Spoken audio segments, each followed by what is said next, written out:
What's up? It has been a minute since I have sat down and talked to the camera. Maybe not for you, but for me, it's been a couple of weeks.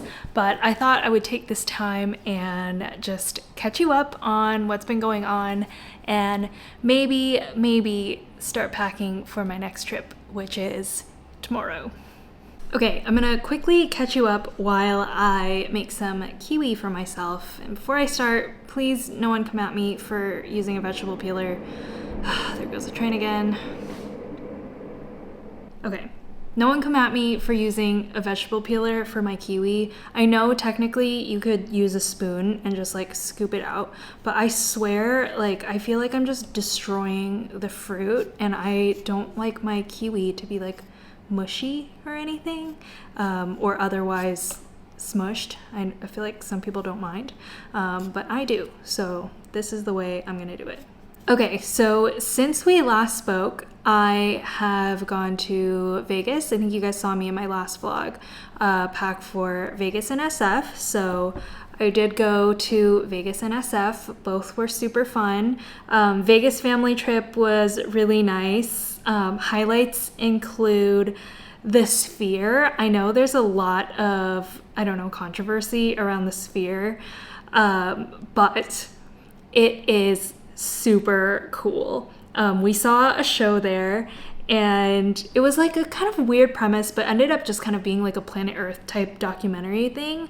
Oh my gosh, it was so cool. And because the screen is so big, it just like covers all of your peripherals, and it feels like you are there in these like insane scenes. We also saw a Magic Mike show, which was super fun. I've always wanted to go, but we went with like all the female members of the family, which was really cute. And we had 2 birthdays too, which was fun. And then this is not really a highlight necessarily, but worth mentioning is we went to have Vegas buffet, of course, at Caesar's Palace, I believe. And I think I had been there the last time I went to Vegas, which was a long time ago, maybe like 12 years ago. And of course, I remember it being really good because I think I just didn't really know any better back then. Either that or the quality has seriously deteriorated, because I wasn't impressed, no one was really impressed, and the prices have gone up, so it's really expensive, and the quality of the food is just, I think, not what it used to be. If you're blown away just by sheer quantity, that's fine, but I feel like nowadays in the culinary world, like, that doesn't cut it anymore. So yeah, probably won't be doing Vegas buffet again anytime soon. So after the Vegas trip, we went to SF, which was really nice, super short trip. But obviously highlight was Susan's wedding, which was so beautiful. Decor was on point. Susan obviously was glowing, and she had like a bunch of really fun outfit changes. I think one of the highlights of the wedding for everyone was this like cart that they made that they put all the like guest seating chart and stuff on, which Simon made. Simon, Susan's husband now. Simon is very crafty and he's very handy, and he made this cart that is like super well made and really cool. And transporting it to the venue was a whole situation, and we had to assemble it at the venue, the day or two before, but it turned out super well, and I know everyone was really impressed. Okay, and then last thing, and we're pretty much at present day, last weekend we went back to Grand Rapids, Michigan, which is where Austin is from. So it was pretty much just a golf weekend. We were there for like 3 or 4 days, and we went to the golf course every single day, except for the last day. And it was actually really fun. So if you can't tell from any of my content, I am not into golf. I'm not a golfer. But I do enjoy being out in the sun and like just being outdoors and stuff. So I just go along and like be a passenger princess, and like observe the animals that you always see on the golf courses and stuff like that. So that was actually super nice, and I got like a nice you know, some nice sun, a little tan, which was great. But that weekend, last weekend, I decided to start this Instagram. So I've been making these like little golf videos, just like compilation of like the round, etc. So if you want to follow along, I have an Instagram page called Van Rides Along where I post videos whenever we go golfing. And now I feel like we need to go out a lot more often, which I know Austin will be very happy about. Anyways, now we are caught up. Okay, I'm not gonna subject you to my whole packing regimen because more likely than not, I'm gonna do that tomorrow, super last minute, but I do wanna show you the 2 dress options I have for an East Indian's wedding, which is the Portugal wedding. Okay, this is option number 1, super bright orange. Actually, I showed this dress when I was shopping for Kathy's wedding, so this is one that came in that order, I don't know how many months ago. But actually, I've showed this on. I'll try it on again. But it does need a little bit of pinning up just because like there's a little extra fabric around here that I'm just gonna like safety pin. But once again, it's a one shoulder. I freaking love the one shoulders. So that's this one, has like a nice lovely slit that looks really nice.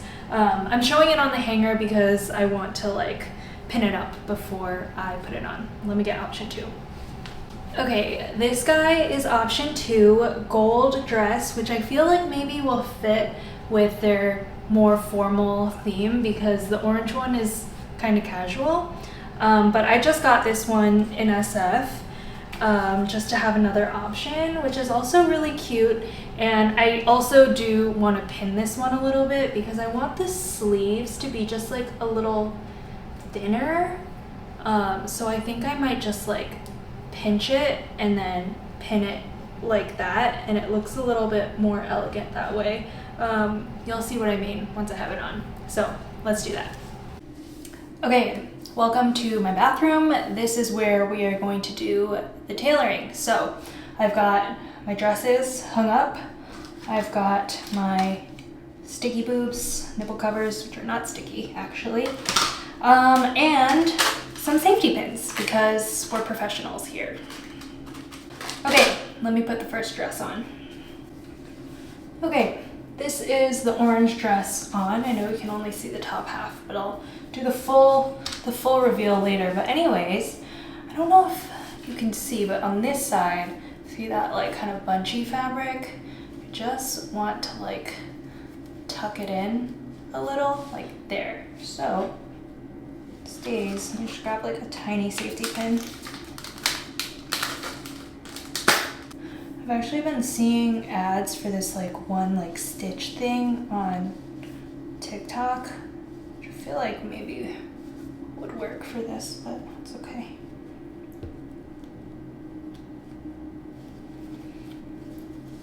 Is that good? Okay. I feel like that's good. A little excess is fine. I don't think that's too crazy. Move around. Okay, there we go. That's the orange dress. I'll try it on outside after I fix that one. Change. Okay, this is the gold dress. I'll just tuck this guy in. So what I want to do with this one, and my hair's a mess, is just like pinch these somehow. Maybe I need to do this with it off actually. And just basically do that, which I feel like is a small change but will make a really big difference. So let me see how many, 1, 2, 3, kind of 4 folds. Maybe I do need to do it with it off. Yeah. Okay, well, that's what this dress is gonna look like, and I will try them both on outside in some better lighting. Okay, so this is option 1, and low-key I think it's probably gonna be this one because it just flatters my figure. That's why I like the one shoulder so much. And it's got that nice little slit, which I love, and it's a bright color, and it's Portugal. But this is option 2. The gold dress looks way better with the sides pinned, and I kind of push the sleeves towards the edge of my shoulders instead of like towards the middle, and I feel like that makes it look a lot more elegant, which I also really love. So anyways, that's the dilemma now. Maybe I'll just bring both dresses and I can decide there, or maybe I'll like find another occasion to wear the gold dress while in Portugal. I don't know. Oh my gosh, it is so gross outside. Really hoping that this doesn't delay our flight later. But I am here recording in the bedroom because Austin has a bunch of meetings this morning and I don't have a lot of time to finish filming before we leave today. So I realized yesterday that I forgot to talk about something really important that we did in Michigan, which is Raku firing. So backing up, this is pottery related.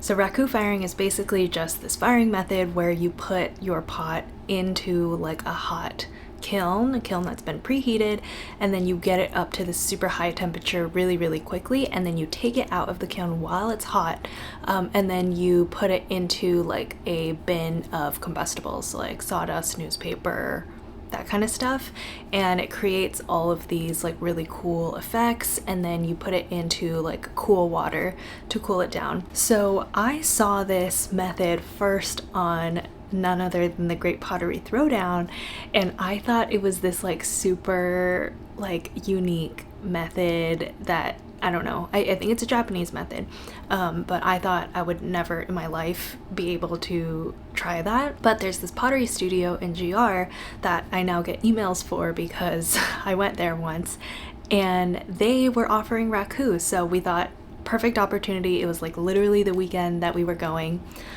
so we did the Raku firing, and whoa, it was so cool. The glaze effects, the effects that you get from Raku are just really cool. And then I did this one thing called naked Raku, so you don't glaze your pot, you put it into the kiln, you take it out while it's hot, and then you take things like horsehair or feathers or whatever it is, and then you put it onto the hot pot and it just like burns onto there. It creates really cool effects. So that was super fun, and then we came back to Chicago to our studio and finally had the chance to glaze some of the pieces that we made that have just been like sitting there for a while. And I did take clips then, so let's rewind to about a week ago.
And with that, I will see you when I am back from Portugal. Thanks for watching. Bye.